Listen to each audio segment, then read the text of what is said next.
அடுத்த சம் பார்க்கலாம். ஒருவர் ஒரு பொருளை 17% நஷ்டத்திற்கு விற்றார். ஒருவேளை ரூ.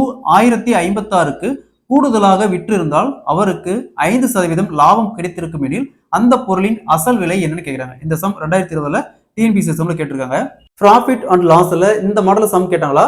ஃபர்ஸ்ட் அவர் நஷ்டத்திற்கு விற்ற சதவீதத்தையும் அதே மாதிரி அவர் லாபம் கிடைச்சிருக்கும் அப்படின்னு சொல்ற பெர்சன்டேஜும் ரெண்டையும் ஆட் பண்ணிக்காங்க.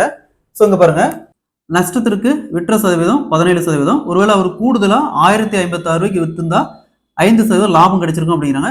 ஸோ இது ரெண்டையும் ஆட் பண்ணா 17 + 5 22% தான் இந்த 1056. நமக்கு தேவை அசல் விலை. அசல் விலை எத்தனை சதவீதம்? 100% என்ன? இது அப்படியே கிராஸ் மல்டிப்ளை பண்ணா 22% இன்ட்டு எக்ஸ் ஈக்குவல் டு இங்க 1056 இன்ட்டு 100%.